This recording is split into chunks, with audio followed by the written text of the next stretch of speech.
171 95 95. I'm joined in the studio by Tom Ryan, the former Limerick hurling manager, well known to you all, and also very well known to you all, Len Deneen, Live 95 FM's senior rugby correspondent and rugby commentator. And we've been asking the question for the last few days based on an exchange of views, shall we call it, between Tom and Len. Tom in his Irish Daily Mail column and Len in the Limerick Independent, whether it was a grand slam or a grand sham. Now, Tom, you started this debate, so talk to us about your views about the coverage of the Grand Slam, how it's been received, etc. Well, I suppose any time you win an international competition is good, but in this instance, I believe it hasn't been a vintage year for rugby, number one, anyway. Poor rugby season in general, in my opinion, and I'm only giving my own opinion here. I'm not representing anybody. And I felt that, that rather luckily, we got out of jail over in Cardiff, and okay, now, if it had been, that had been, I know if the Nans don't make an argument, but if the penalty had gone over, well then, it was all, the knives are out for the men that were putting up in the statue above O'Connell Street. You know a bit about that yourself now, Tom, from your own background. Yeah. And above North Snow yesterday, all over done, the whole thing, fair play to the team that won, this year, in my opinion, has been a poor international year. We got a rather lucky win, and we take that. But there was an awful lot of I think, hype going up to the game and after it. A lot was necessary. A lot, going back to so many years since it was won before, and all that, and brought out the people out of the woodwork, or the woodworm, people that really would have no at all. There'd be no even what you call the game then and the game now. It's a fully professional game now, and there's no comparison at all, and all that. And I think it was a real professional propaganda job done by the RFU and on the Irish team, and also now on the Munster team, the same thing. How so? Well, yes, we have saturation coverage, which is really and truly morning and noon. The only thing that it wasn't done in national news was the Angelus. On on Live 95, they didn't notice this. That's the only programme that rugby is mentioned on. So I think really and truly, we want to settle down and give a bit of balance to the situation. Rugby is an elite sport, and I think that really and truly we want to have a look at, what all this hype is coming from. And especially with the Munster situation now at the moment, we've lost the run of ourselves there too, completely and utterly across the board, from the city council to the, all that. The Munster team, we say, is really an artificial team. It was concocted by very smart marketing men. Professional setup, professional backup team from all over the world, costing millions, supported and funded by the RFU, who are in turn supported by the taxpayer of this country, with walls being closing and remedial teachers being taken out of schools. I think the money would be better used in that area rather than be given to the RFU or to the Munster branch. Now, just let me finish.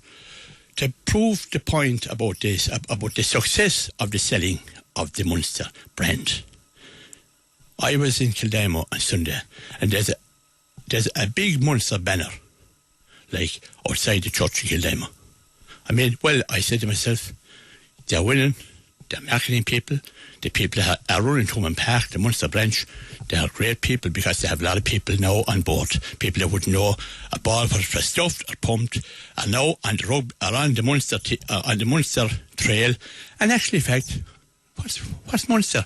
Munster are playing in the Heineken Cup and their second team are playing in the actual Magners League. The Magners League, they're unaware of their second team. So that'll tell you the actual situation. You've had a good run there now, Tom.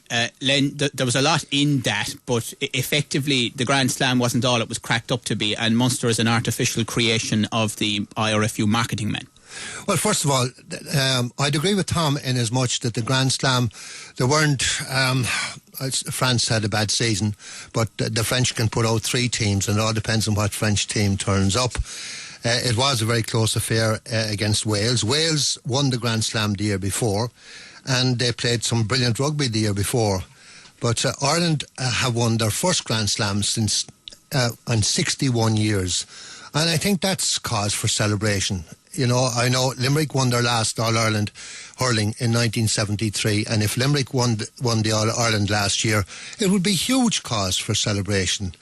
You know, the game, I know, it's not a fully international game, I suppose, but there's quite a lot of players all over the world, from America down to New Zealand, down to Australia, play rugby.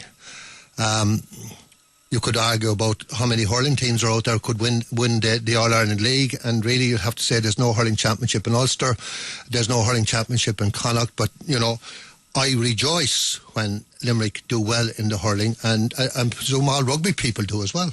What about the Munster banner across the street in Kildimo? I think that's terrific. You know, look, the thing is this. We should rejoice in what our sportsmen are doing. The Munster team, as Tom is saying, it's an artificial team. The professional game is all about, you can bring in, you can have 3 foreigners playing, and Munster have that, 3 foreigners playing. Over in France, they bring in foreigners as well, New Zealanders and that, to boost up their side. But the reason that so many people have been following Munster is because the Munster team, have delivered. They've won 2 European Cups, Heineken Cups. They are going for their 3rd one now. They have so many strong players. I'm in my time watching rugby, I don't think we've had such a strong representation on the Irish team. In fact, we haven't, of Munster people. And now we're on the threshold of appointing a Lions captain, and he's going to be an Ardskull Reach boy from Young Munster, Paul O'Connell, and that will be announced at half 1 this afternoon. I think we should be all behind this team. Well, what about Len's point there, Tom, that, you know, hurling is a game that's effectively only played in half the country? Well, we didn't come here to discuss hurling, but it's all part of the equation now, because in your own column you did make a number of points about hurling, and as a hurling man you were concerned. I am concerned, and I'd be concerned about not being played in half the country. I'd be very concerned about the way about it in Limerick City. And the point I'd be making is to see this overall saturation, the overall coverage of both the local media and including Live 95 is all geared towards rugby. Now, I've heard Liam Linehan there a while ago. I don't know whether a coincidence that he came in with his praise for the coverage. Wait a second now, Tom. Last night was the launch yet again of the GAA sponsorship of the club championships by Limerick Live 95 FM for, I think, the 3rd year. So, you know, there is a case to be made for our commitment to all sports, including GAA. Well, if you walk into your front office below, there's 4 or 5 major images of Munster rugby. There's 2 big rugby players outside the door. There's a jersey side. There's no mention of hurling or Gaelic football or handball there of any sort of description.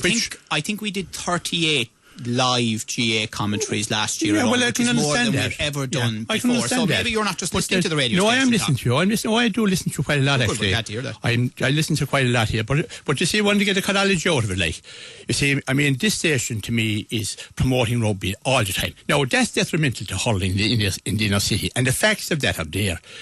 Hurling is dead in the main city, absolutely on the floor. We hardly have a senior team there now.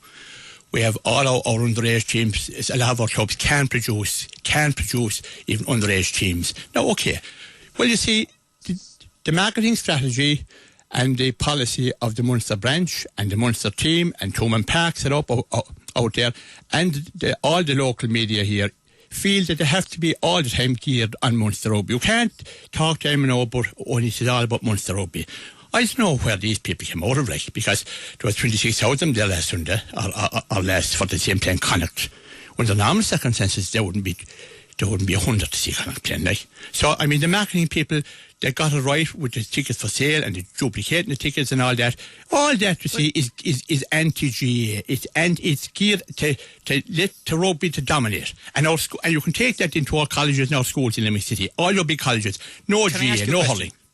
If the Limerick senior hurling team had won an All-Ireland over the last number of years, would that have given the hurling community the boost that it needed? And is it as much to do with that as anything that Munster have done? No, it's not. It's not. There's no comparison.